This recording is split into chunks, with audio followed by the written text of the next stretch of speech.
There are places in the world where people were never meant to live. A city more than 4,300 meters above sea level, where entire neighborhoods stand beside an open pit mine that is still expanding.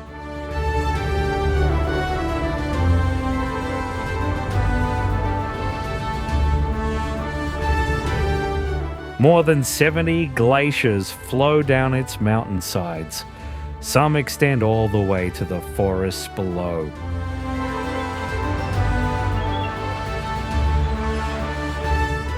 A village where getting home means climbing more than 2,500 steep steps carved into a mountainside.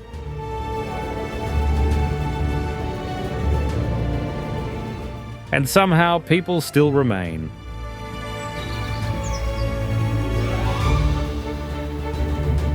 They build, they live, and they adapt to conditions where nature has never made life easy.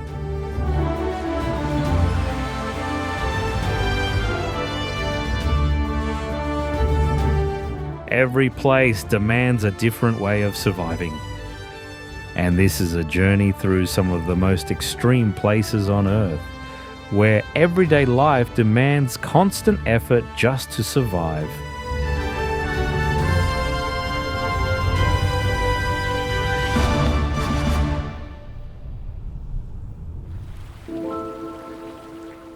Small houses are scattered across a golden patch of reeds floating on dark water. People walk across a soft surface where every step lands on dried totora reeds.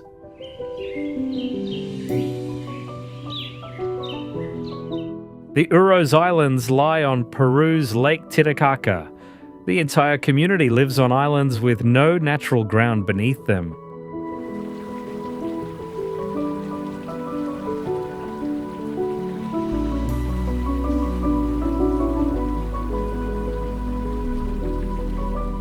Blocks of totora roots are bound together, then covered with layer after layer of fresh totora to create the island itself. The reeds underneath slowly decay over time. Without constant reinforcement, the entire island weakens, absorbs water, and gradually begins to sink.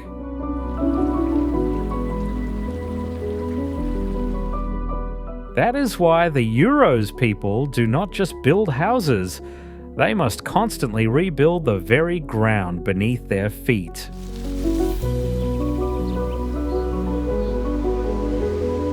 Totora becomes the material for almost everything. The islands, the houses, the boats, handicrafts, and today, tourism. Everything is connected to the reeds growing on this lake.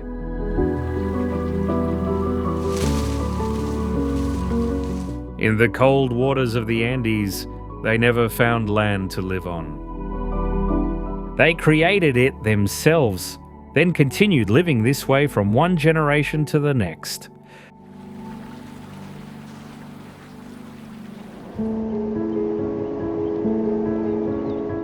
From the foot of the hill to the highest rooftops, Petare covers almost the entire mountainside.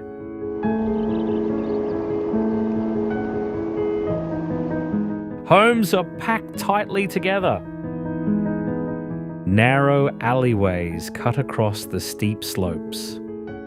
Most of Petare grew from informal settlements, and today it is considered one of the largest slums in Latin America.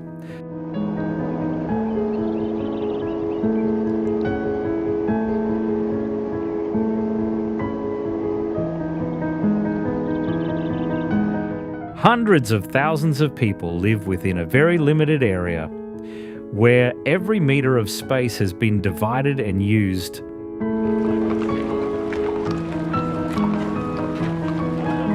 The markets and main streets are always crowded with people.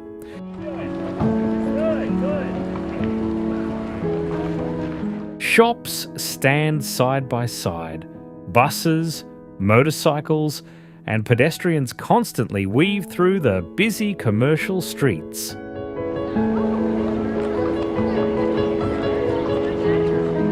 The enormous population places constant pressure on the infrastructure.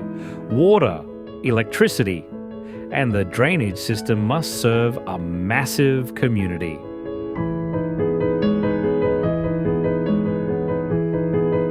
Yet life has never stopped. For many families, Petare is more than just a place to live. It is where they grew up, where they work, and where generations have remained connected.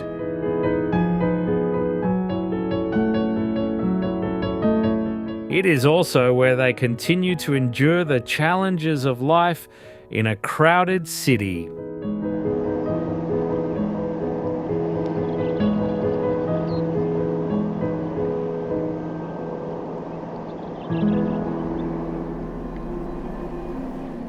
Stone houses stand at the foot of the Caucasus Mountains.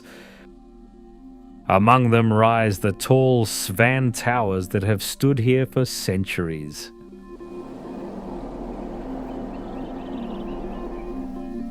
Summer is brief and brings green meadows, but for most of the year, snow and freezing temperatures blanket the entire village.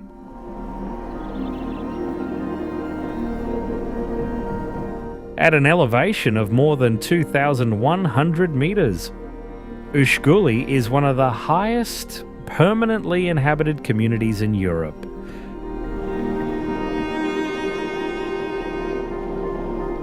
Each winter, heavy snow covers the roads, often cutting off the village's only connection to the outside world.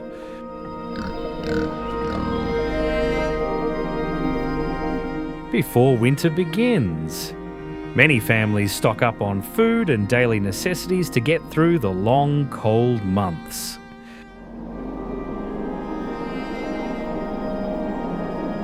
Small-scale farming and livestock raising remain the main source of income for many residents.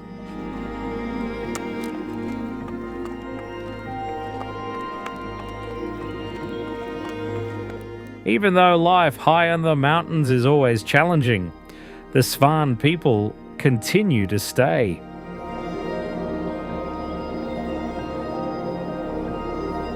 They preserve their village, the ancient stone towers, and a way of life that has been passed down for centuries.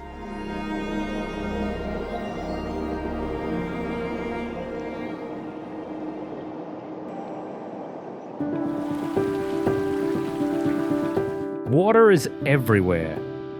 Beneath the wooden walkways, beneath the houses, and right outside every family's front door.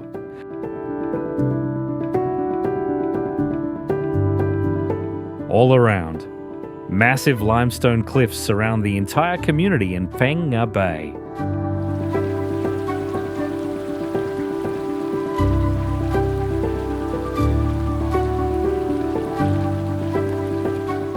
Koh Panyee stands on thousands of wooden stilts driven into the seabed.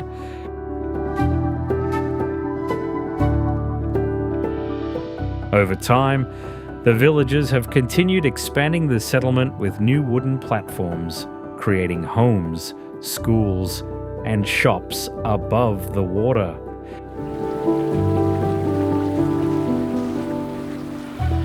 Every day begins with boats, food, supplies, and daily travel all depend on the waterways.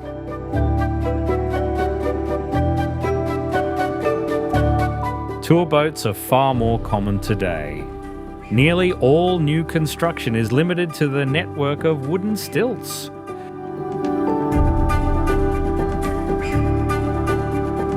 Every new structure must adapt to the tides, the currents, and the conditions of the bay.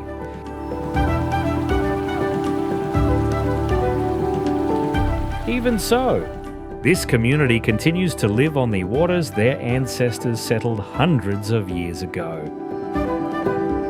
Koh Panyee remains home to generations of fishing families.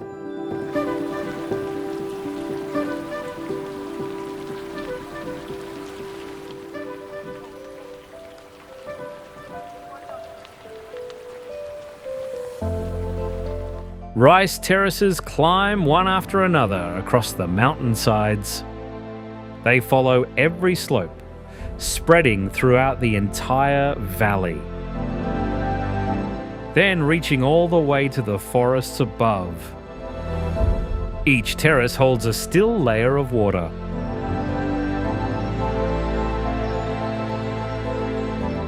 The Ifugao rice terraces lie in the mountains of northern Philippines. Flat land is almost non-existent.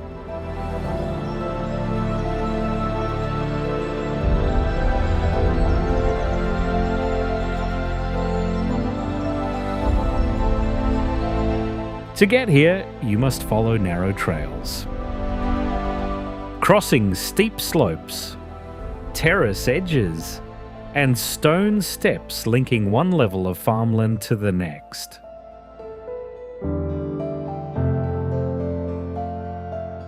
Many homes are built directly into the mountainsides, surrounded by the rice terraces.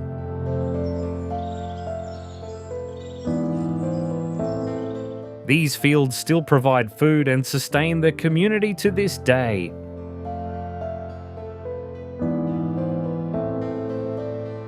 The stone walls and earthen embankments constantly need reinforcement. Every growing season includes planting, harvesting, and repairing each terrace by hand.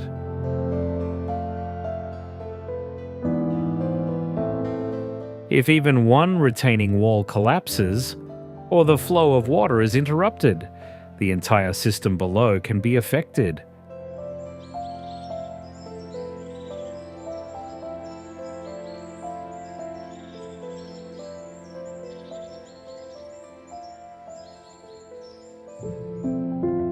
An entire city sits beside barren mountain slopes and the white glaciers of the Andes.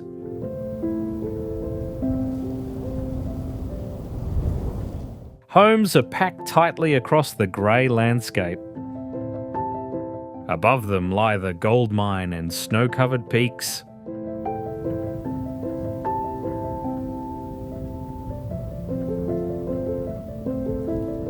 La Rinconada does not look like a place built for long-term living. It stands at an elevation of nearly 5,100 meters in Peru, making it one of the highest permanently inhabited cities in the world.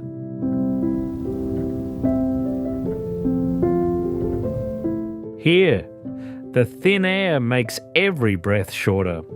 Your body tires more quickly.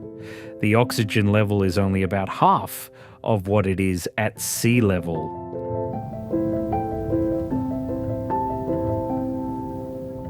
The cold is present almost year-round. Temperatures often fall below 0 degrees Celsius.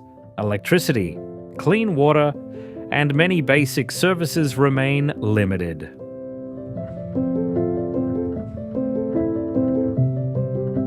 Power lines stretch across the rocky slopes. Trash lines the paths people use every day.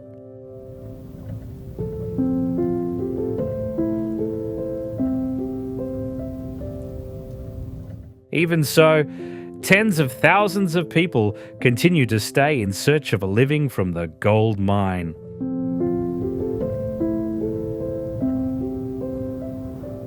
La Rinconada exists like a city pushed to the limits of human endurance.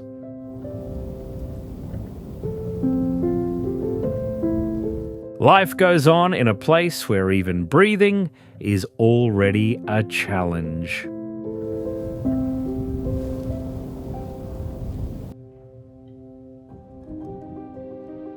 A massive open pit cuts through the middle of the city.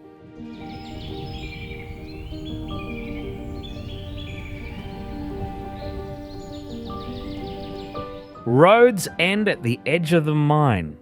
Homes and shops stand only a short distance from the excavation site.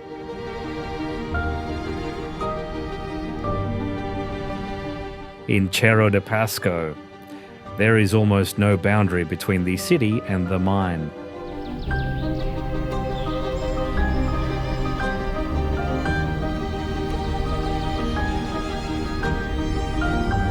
The city sits on the Peruvian Andes at an elevation of more than 4,300 meters.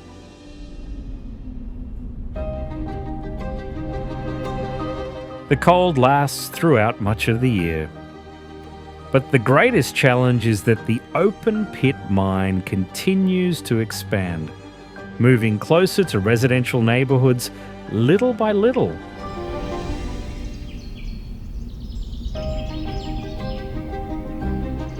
Heavy ore trucks move in and out without stopping. Dust settles over many of the streets.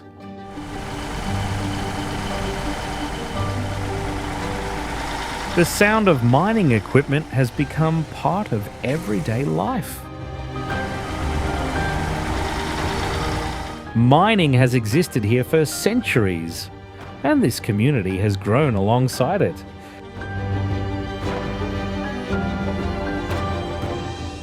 As the open pit continues to reshape the landscape, the people keep adapting in order to sustain their lives.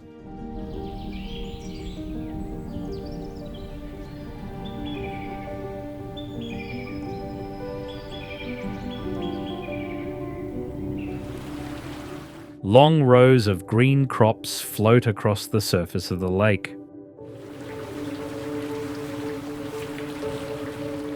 There is no solid ground beneath them, only floating vegetation, lake mud, and bamboo poles keeping them from drifting away.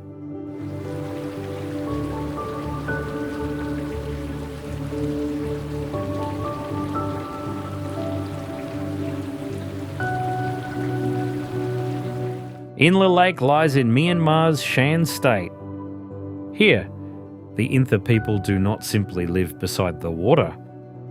They have turned the lake itself into farmland. The floating gardens are built from aquatic plants, floating vegetation, and mud gathered from the lake.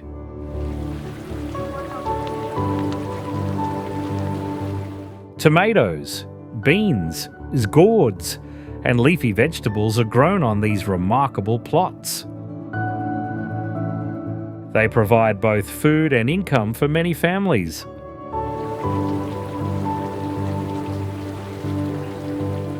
The water level changes with the seasons. Winds can also shift the floating gardens. Residents must constantly reinforce them, tend the crops from boats, and adjust them to the changing conditions of the lake.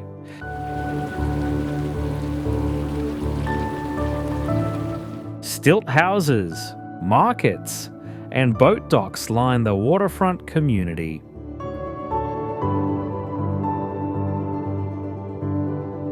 Everything from transportation to trade to everyday life depends on the waterways.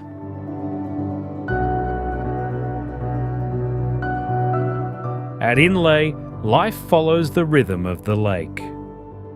And that is still how many communities continue to live across these vast waters today.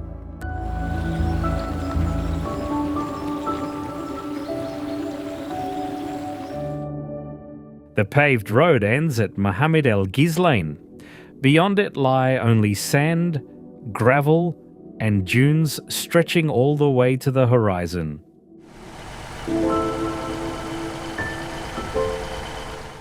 It is one of the last settlements before the Sahara opens into hundreds of kilometers with no major towns or villages.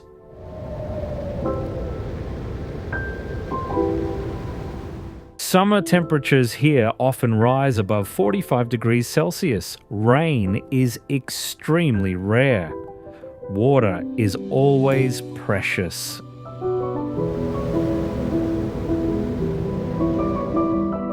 Winds sweeping in from the desert can cover the roads with sand and carry it deep into the village. Earth-coloured houses stand closely together around the oasis. Thick walls and small windows help keep the interiors cooler during the hottest days.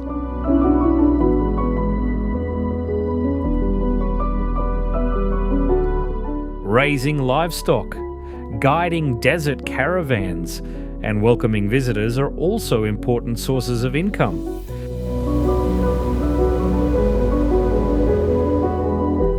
Daily life depends on the water supply and the changing seasons.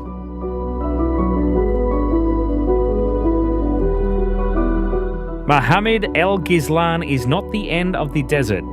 It is where people prepare to enter it.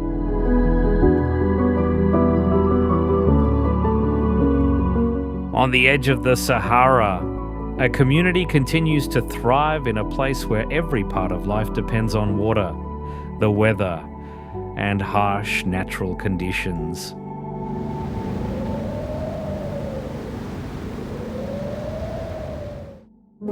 Grise Fiord is home to only a few dozen families.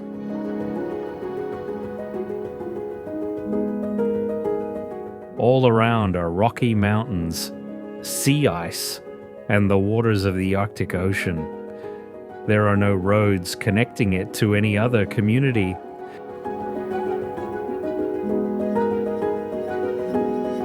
Aircraft and seasonal supply ships provide the only links to the rest of Canada.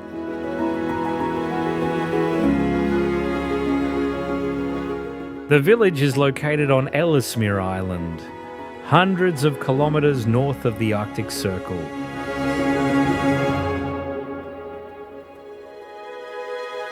Winter lasts for most of the year. Temperatures often fall below minus 30 degrees Celsius. At certain times, the sun does not rise for weeks.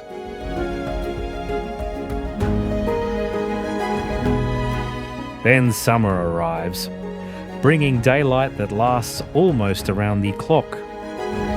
Food and fuel must be transported from great distances. As a result, the cost of living remains extremely high.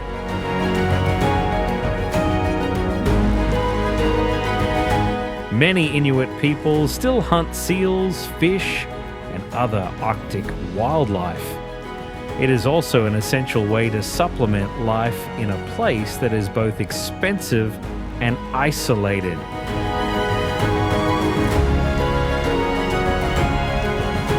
Grise Fiord is home to only a little more than 100 people. Yet on the edge of the Arctic Ocean, this tiny village has never disappeared from the human map.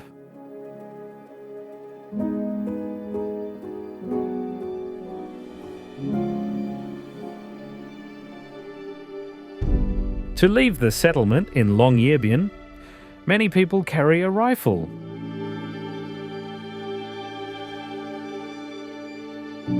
Polar bears can appear anywhere beyond the edge of town. Because of that, carrying a means of protection has become a familiar part of daily life here.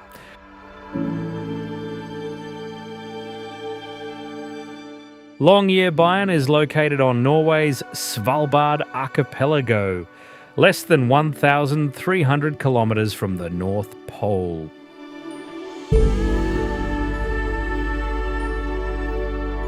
The settlement occupies only a small part of the valley. A short distance farther, the landscape gives way to rocky mountains and the Arctic Ocean.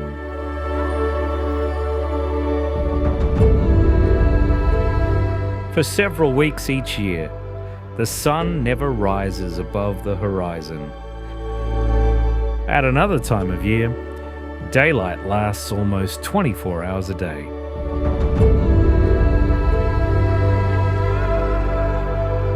People work, study, and live according to rhythms very different from those in most parts of the world.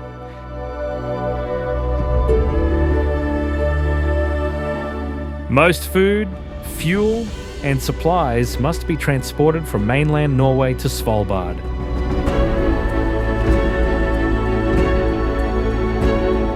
Even so far from major cities, Longyearbyen remains home to more than 2,000 people throughout the year.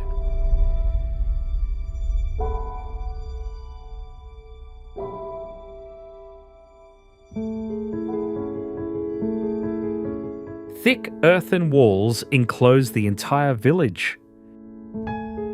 Narrow alleyways weave between rows of houses. Low Manthang was built to adapt to the cold, dry plateau of Upper Mustang.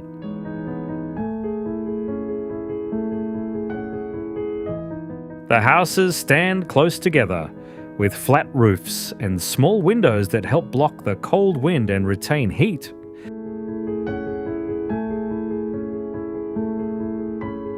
Narrow passageways and small alcoves can still be found inside many homes and historic buildings.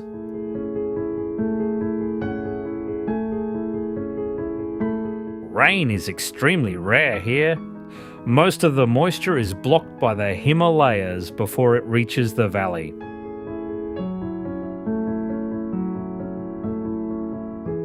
The water supply depends on snow and ice melting from the surrounding mountains. Bringing building materials, supplies, and daily necessities here still requires crossing long, rough mountain roads.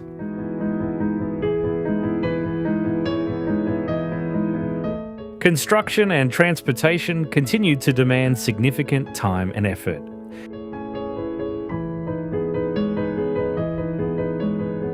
Amid this dry plateau, the people still grow barley and raise livestock to meet most of their daily needs.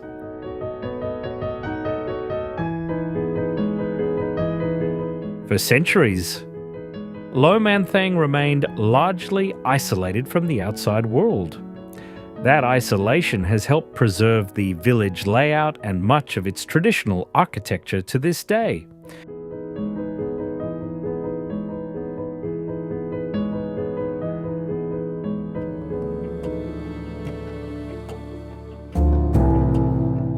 There are no concrete steps, no railings, only small footholds carved into the cliff face.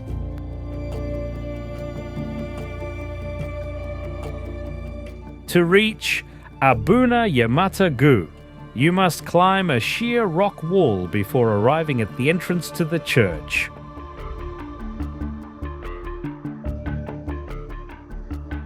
The church was carved directly into the cliffs of Ethiopia's Tigray region around the 6th century.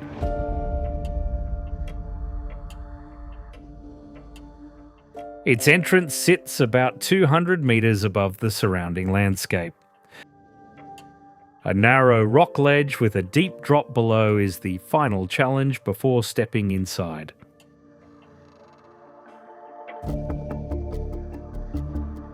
The interior is relatively small.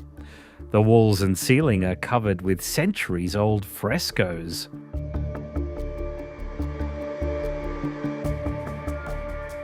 The dry climate of the highlands has helped preserve many of their original colours to this day.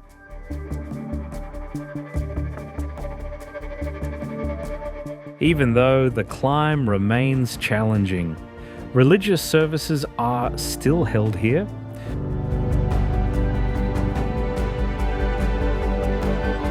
For many local people, the journey to the church is itself part of a faith that has been preserved for centuries.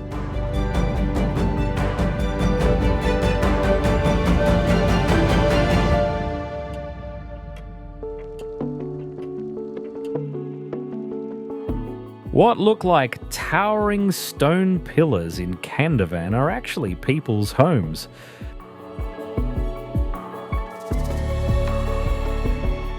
Instead of building on the ground, each house has been carved deep into volcanic rock.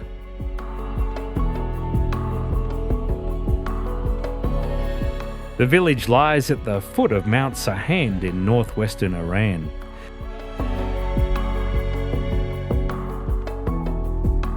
Over thousands of years, wind and water eroded the volcanic ash, creating the distinctive cone-shaped rock formations.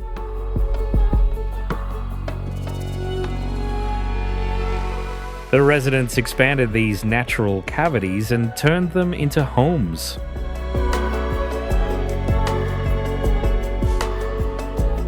The The ceilings in many rooms are quite low. The walls and floors are solid rock.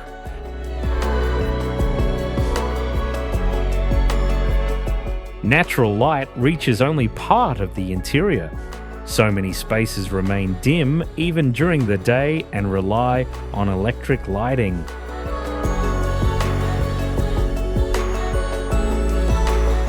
The natural thickness of the rock keeps the interiors cool in summer and warm during winter.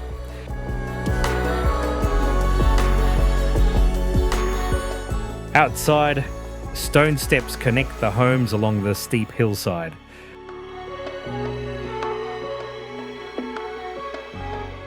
To this day, many families continue living inside these rock houses.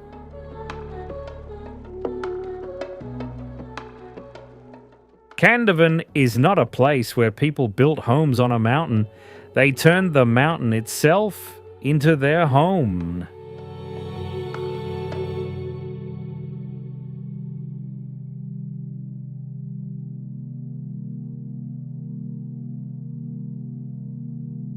Chukotka stretches beneath snow and ice in the far northeast of Russia.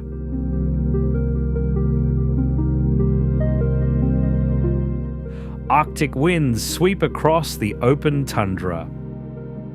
For months at a time, the landscape becomes an endless blanket of white, reaching all the way to the horizon.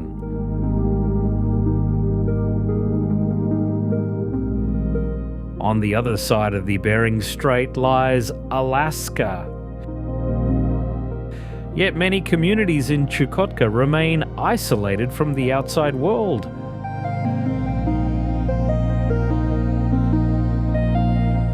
Many villages have no year-round road connections. Travel depends on airplanes, seasonal ships, or snowmobiles once the ground freezes.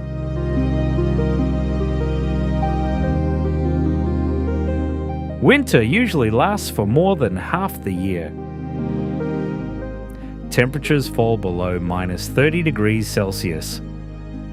Before snow and ice cover the land, families must stockpile food, fuel, and other essentials to prepare for months of isolation.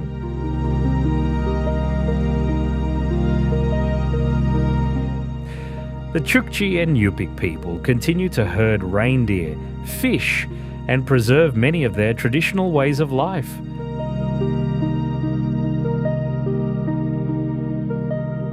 In this Arctic land, adapting is no longer a choice. It is simply part of everyday life.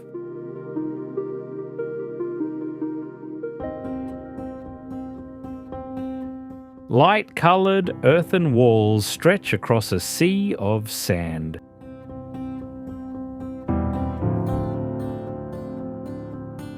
Ghadames lies in western Libya, deep within the Sahara Desert.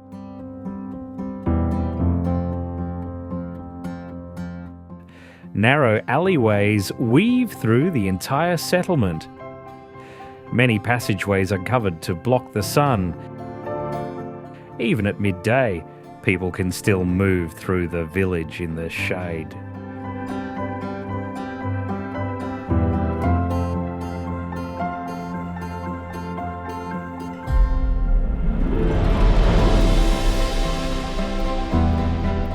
Summer temperatures here often rise above 40 degrees Celsius. Beyond the oasis, the desert extends for hundreds of kilometers.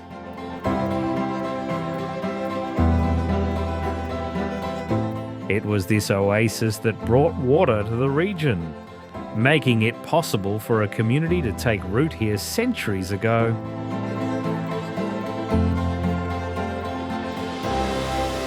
The houses are built from rammed earth, thick walls, small windows.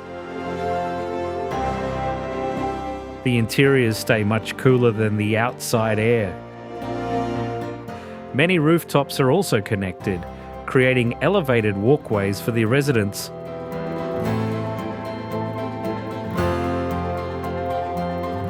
Date palm groves are still carefully maintained around the oasis.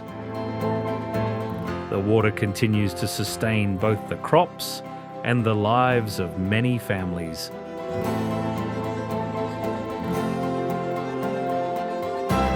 This place has survived not by fighting the desert, but by learning to live according to its rhythms for generations.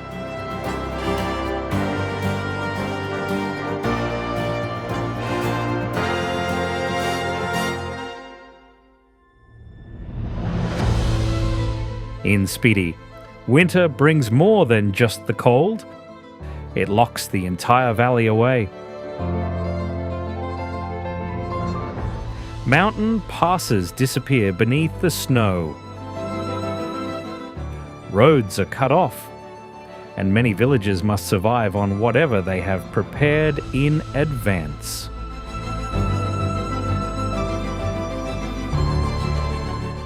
Spiti Valley lies in the Indian Himalayas, at elevations ranging from more than 3,300 to over 4,500 metres.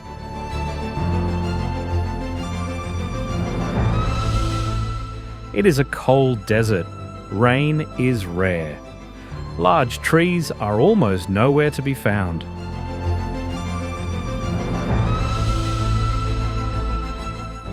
Dry winds sweep across the barren mountain slopes. When temperatures fall below minus 20 degrees Celsius, travel becomes far more difficult.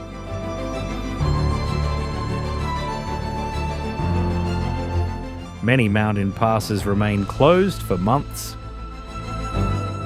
Every family must stockpile food before the snow arrives.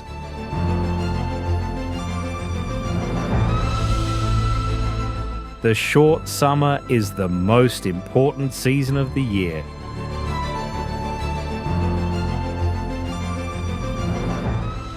People plant their crops, harvest them quickly, and prepare for the rest of the year.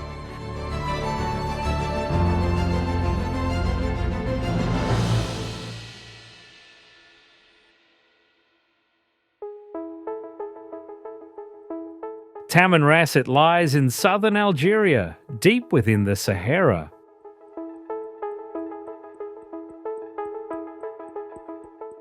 Around it are dark, rocky mountains, dry valleys, and vast open landscapes stretching into the distance.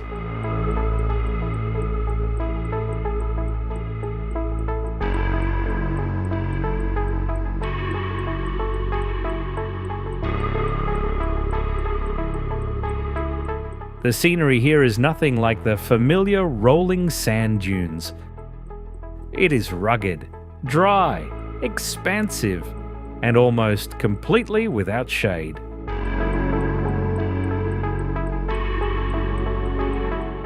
During the day, the sun beats directly onto the rocks and the parched ground. Summer temperatures often rise above 40 degrees Celsius. Some heat waves approach 50 degrees Celsius.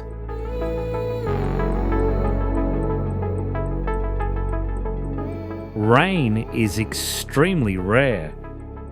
Months can pass without a single significant rainfall.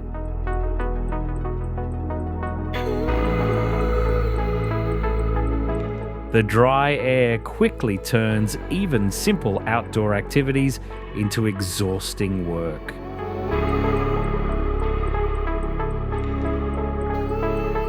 Distance is also part of the challenge. Roads connecting Tamanrasset to Algeria's major cities stretch for hundreds and even thousands of kilometres across the barren desert.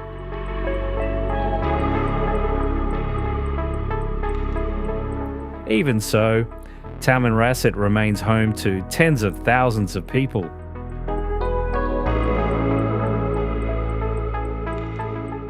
It is also a major transportation hub in southern Algeria, where trans-Sahara routes converge before continuing deeper into the desert.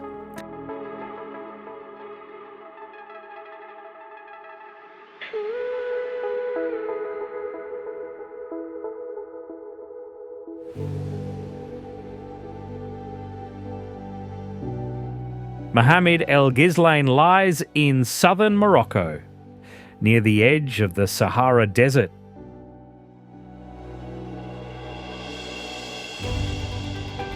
Summer temperatures often rise above 45 degrees Celsius.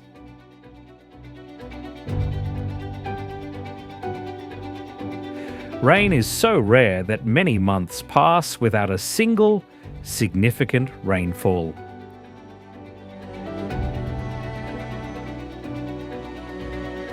Many homes are built low to the ground and clustered closely together.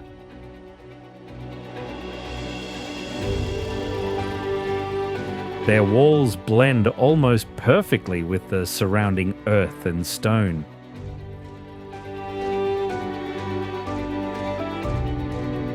Narrow alleyways run between the buildings, creating some of the few shaded spaces beneath the desert sun.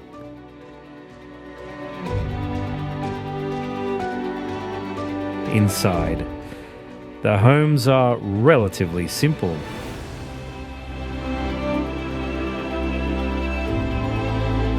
The rooms usually open onto a small central courtyard.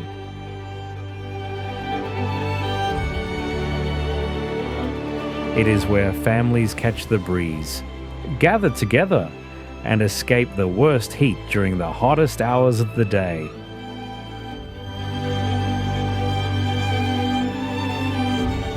Traveling beyond the town always requires careful preparation.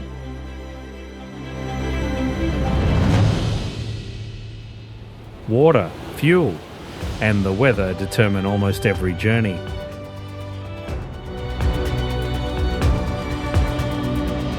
Living here means accepting the limits that the climate and the landscape impose every single day.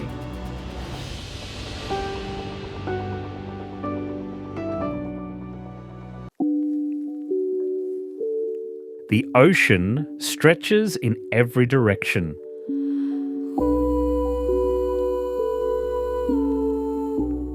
There is no bridge, no road, and no airport.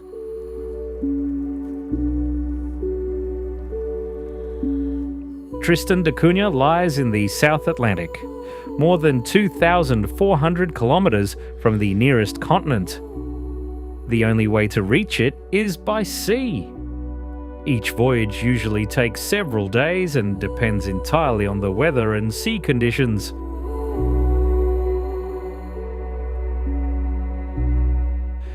When the waves are high or the winds are strong, ships may have to delay their arrival.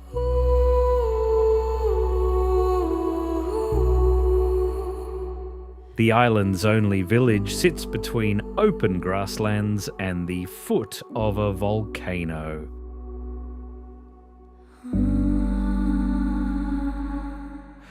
Low houses are connected by narrow roads. The ocean lies in front. Steep mountain slopes rise behind.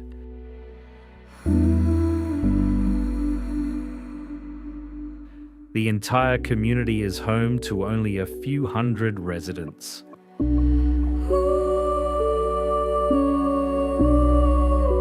Food, fuel, building materials, and many daily necessities all arrive by ship.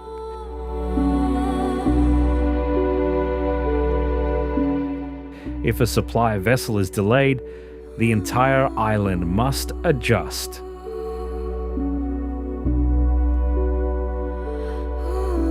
On Tristan da Cunha, distance is measured by more than just kilometers. It also shapes the rhythm of life for the whole community.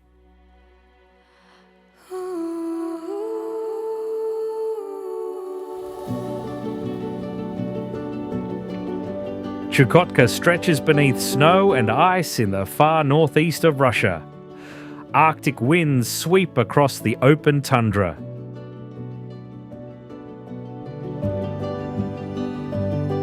For months at a time, the landscape becomes an endless blanket of white, reaching all the way to the horizon.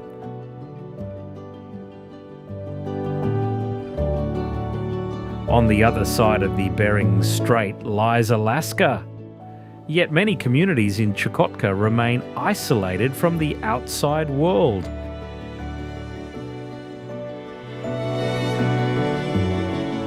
Many villages have no year-round road connections. Travel depends on airplanes, seasonal ships, or snowmobiles once the ground freezes. Travel always depends on the natural conditions. When the sea freezes, dog sleds and snowmobiles become the usual means of transportation.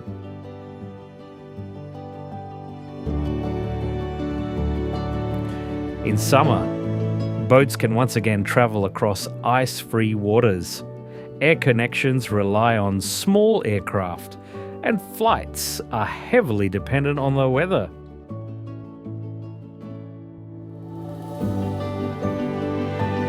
Many essential supplies must be brought in from outside.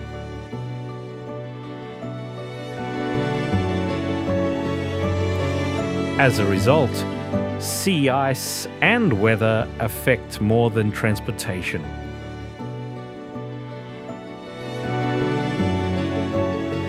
They also directly shape the supply chain and the daily rhythm of life for the entire village.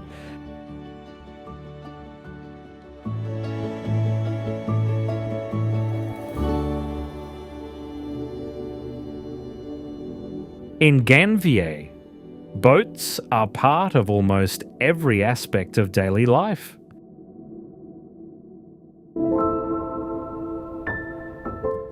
People paddle to the market, transport goods, and travel between neighbourhoods.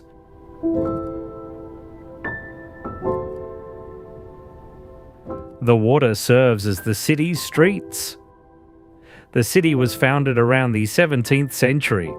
As the slave raids spread across West Africa, the Tofinu people sought refuge on Lake Nokoué and built their homes on wooden stilts above the water.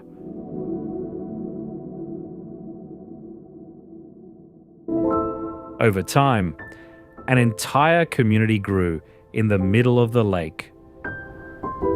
Homes, shops, schools, and marketplaces all stand on stilts.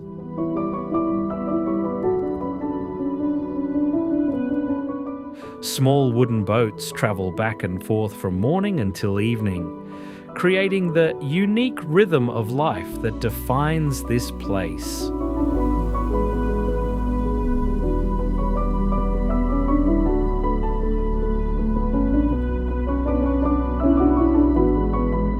Life constantly changes with the water level, the wind, and the rainy season.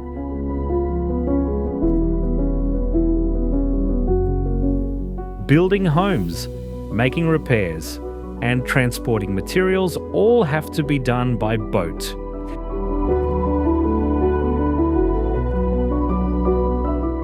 Even everyday necessities arrive through the waterways.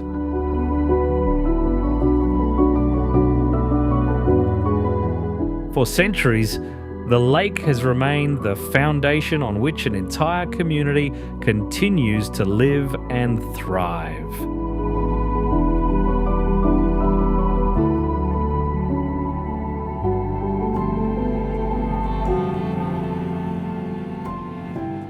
In many Kayan villages, the brass neck rings have remained a familiar sight for generations.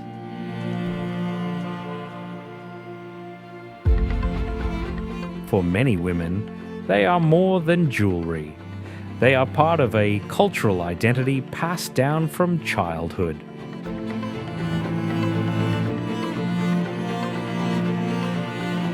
Kayan communities live in the mountainous regions of eastern Myanmar, where many villages are still far from major cities.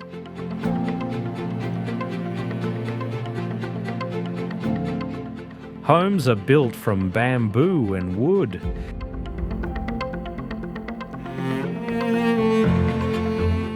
Daily life revolves around farming, raising livestock, and traditional handicrafts.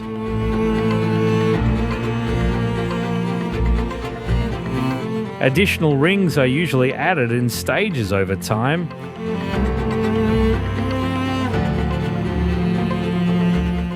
Their number gradually increases with age and can weigh several kilograms.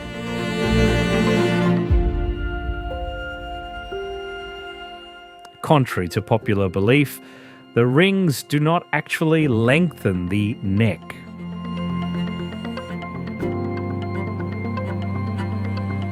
They place pressure on the collarbone and shoulders, creating the visual illusion of a longer neck.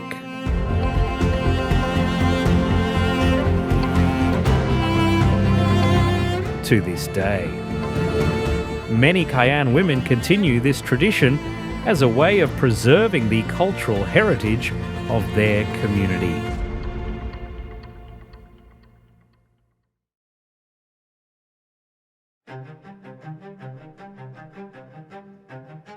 To reach Atule'er, you must climb more than 2,500 steel steps attached to a cliff about 800 meters high.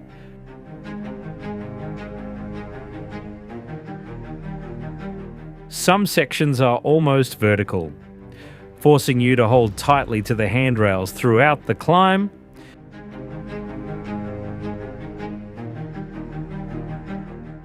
Before 2016, this route consisted only of rattan ladders tied to the cliff.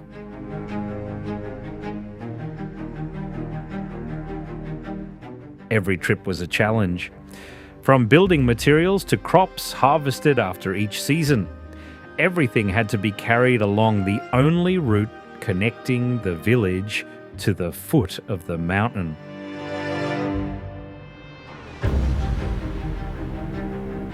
Today, the steel staircase has made travel much safer.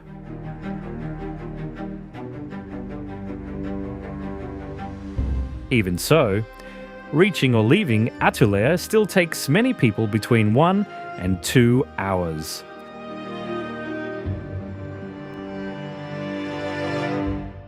The steep climb means that going to school, shopping, or accessing services outside the village still requires tremendous time and effort.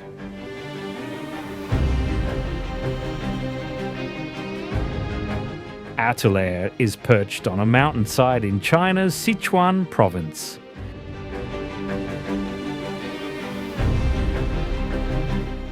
In many places, leaving home takes only a few minutes.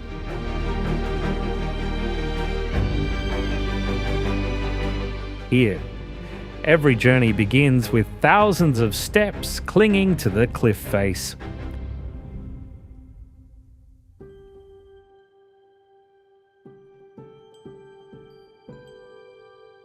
Seven cone-shaped houses stand in a circle on the mountainside.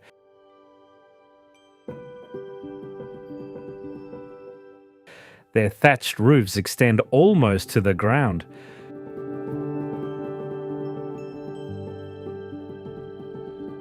From the outside, it is difficult to realize that each house contains several levels serving different purposes.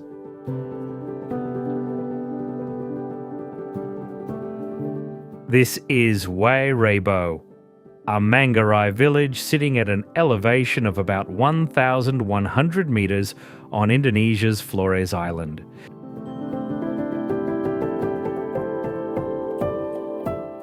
Mist and rain are common throughout the year.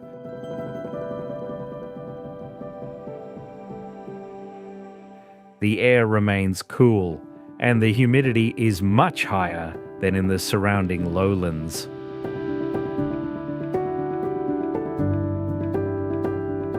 These conditions gave rise to the Mbaru Niang houses, each standing about 15 meters tall.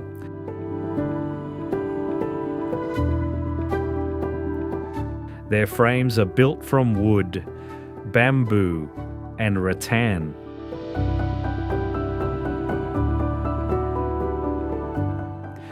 The thick, thatched roofs reach almost to the ground, allowing rainwater to drain quickly, reducing wind exposure, and helping maintain a more stable interior climate.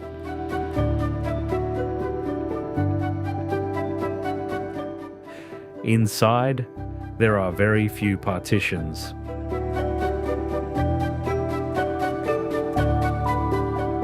Several generations live together under the same roof.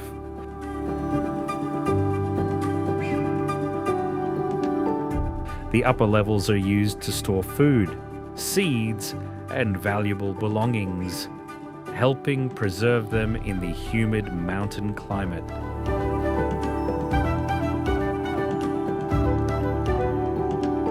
To this day, the Mbaru Niang houses remain a remarkable example of how the Manggarai people have adapted to a landscape shaped by constant rain and mist for generations.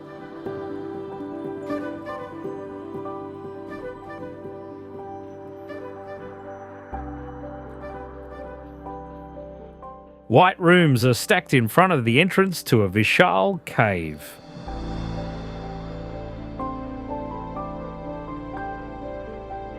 The entire monastery clings tightly to the mountainside.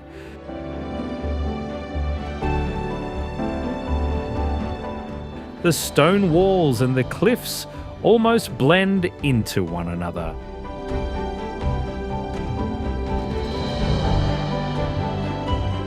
Phugtal lies in the Lungnak Valley of the Zanskar region.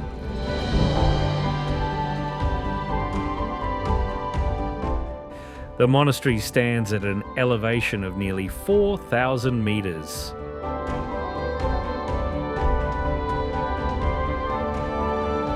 Living quarters, kitchens, food storage rooms, and prayer halls are arranged across multiple levels following the shape of the cliff.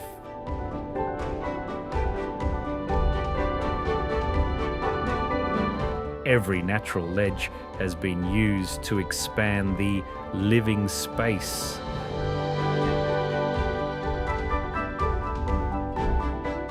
During many months of winter, snow and ice make the monastery extremely difficult to reach.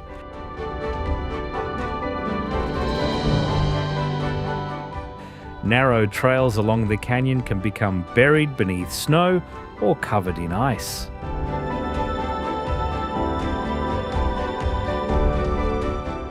As a result, travel and communication with the outside world remain limited for long periods.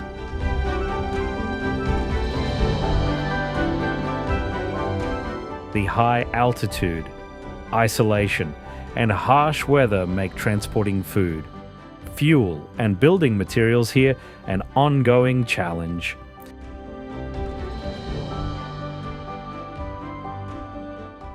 Even so, life continues on this cliff face, almost completely separated from the rest of the world.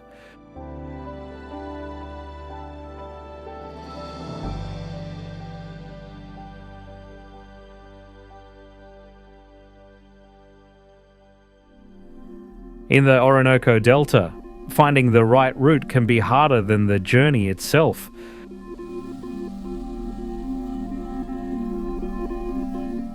Ahead is not a single river, but thousands of waterways branching in every direction.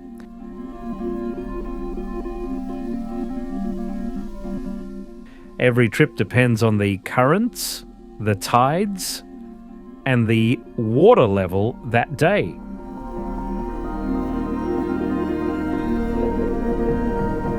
The Warao people must remember every turn, every channel, and how they change with the seasons.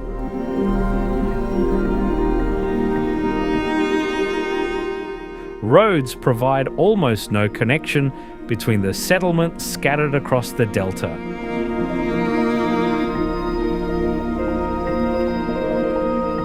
To reach a school, a health clinic, or another village, people often have to cross one river channel after another.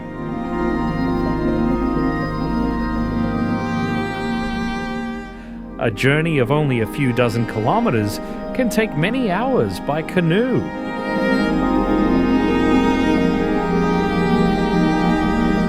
It is this vast network of waterways that created the Orinoco Delta.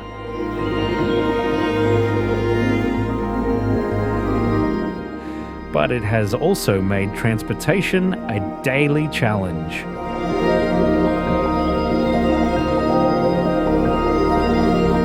Here, distance is not measured by kilometers. It is determined by which way the water is flowing.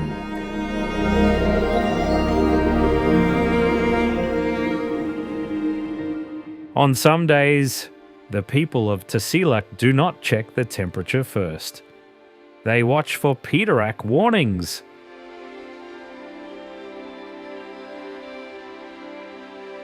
These are powerful cold winds that rush down from the Greenland ice sheet at speeds exceeding 200 kilometers per hour.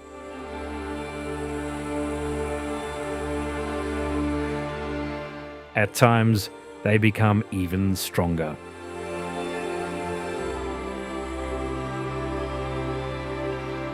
Within a short period, they can tear roofs away, shatter windows, and force everyone to stay indoors.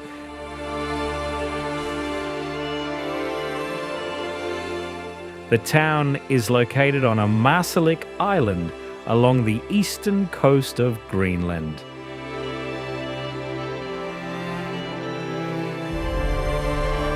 Its houses cling to rocky hillsides overlooking a deep fjord.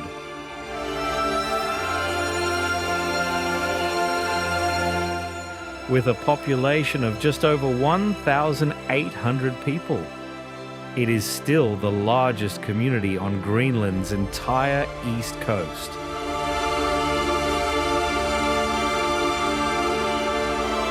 There are no roads connecting Tasiilaq to other towns.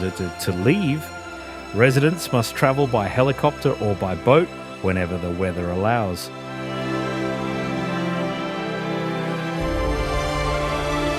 Strong winds, sea ice, and dense fog can interrupt transportation for many days at a time.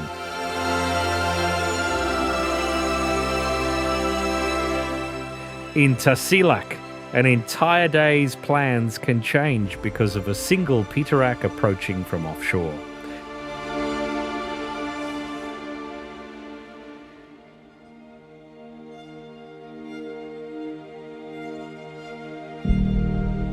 There are places where most of us could stay only for a short time. Yet for many people, they are home.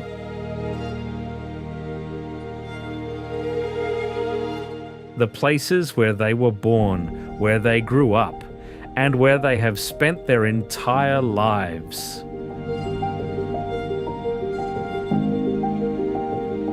The natural conditions can be incredibly harsh. But generation after generation, people have found ways to build a life in places that seem almost impossible to inhabit. And that is what has allowed these extreme landscapes to remain living communities to this day.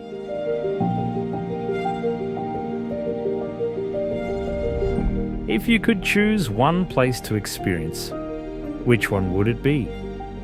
And which place surprised you the most when you learned that people still live there? Let us know in the comments. If you enjoy journeys like this, don't forget to like the video, subscribe to the channel, and turn on notifications so you won't miss the next adventure.